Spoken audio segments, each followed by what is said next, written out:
So, Jack, you would read him every day just to have an enema in your brain from all the other selfish thinking you've been doing. Okay. Oh, by the way, he got everything from Joyce, Pound, Eliot, and Lewis and Yeats. Okay, he read poetry.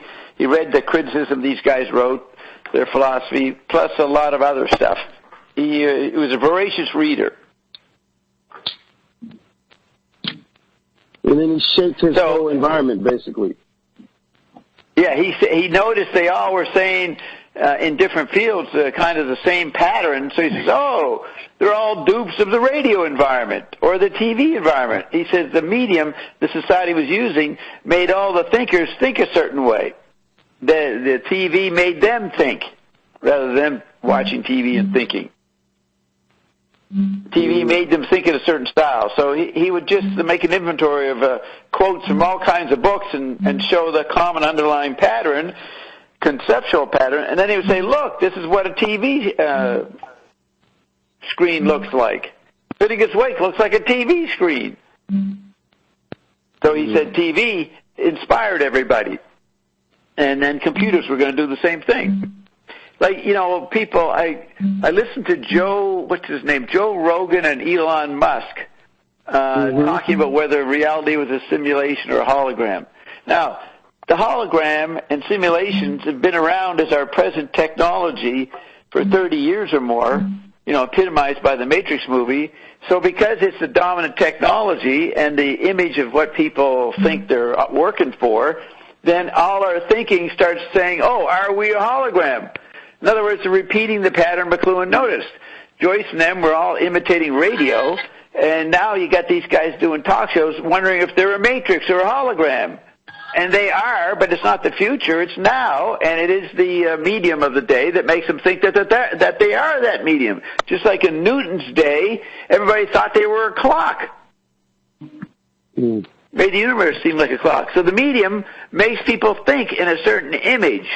So that's what Musk and Joe Rogan didn't understand, that they were just parroting the medium style around them.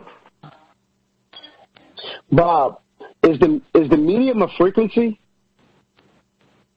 Well, it doesn't mean anything. It's what it looks like. It doesn't matter. Well, it doesn't matter. You have to look at the medium and what it is.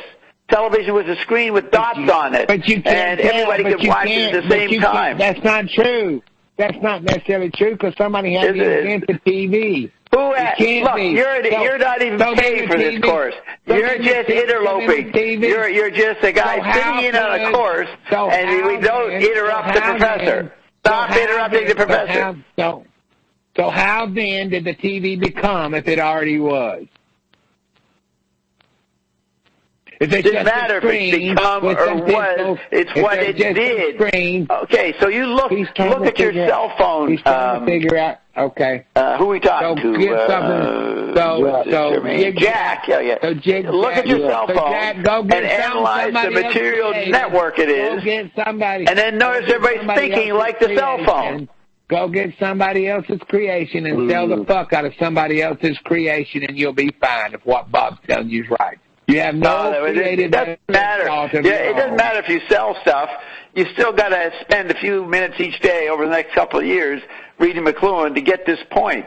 That since the black mirror is the main medium for everybody, then notice the structure of the black medium and what it's connected to and all the sort of physical characteristics of it, and then see how it's different from books and movies, and then you see how people are thinking differently, and they're thinking like the Black Mirror effect.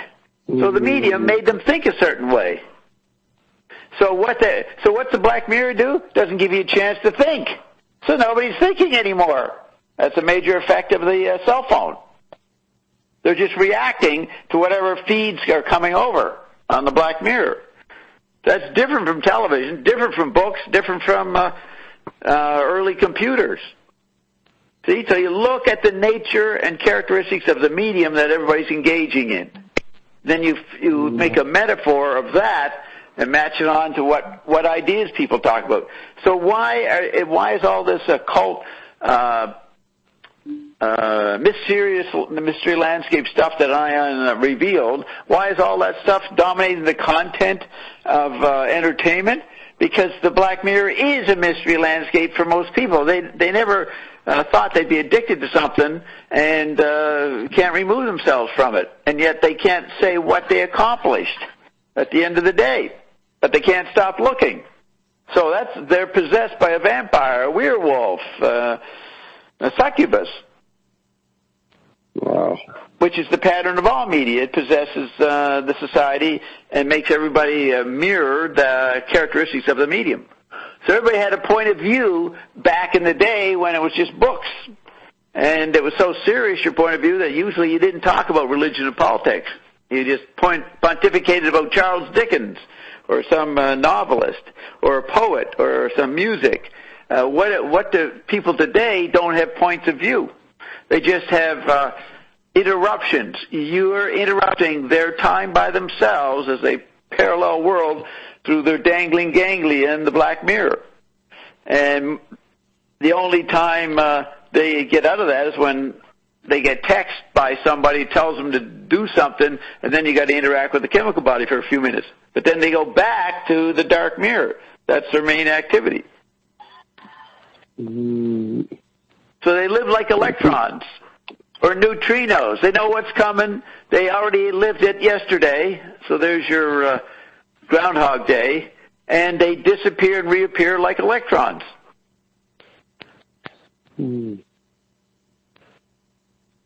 Like you look at a Facebook page, there's the regular contributors to a Facebook page. You see, you know that someone's going to show up and post today at some point, and then they post and then they disappear. So they're like electrons, they disappear, but you know they're coming back. They're going to post again tomorrow. Mm-hmm. Yeah, so you're actually looking at electron activity, electron lifestyle when you're watching the Black Mirror. And you don't think about it. You just engage. Yeah, that's the thing. So you read McLuhan to remind you of what I'm saying. And he'll give you all kinds of examples.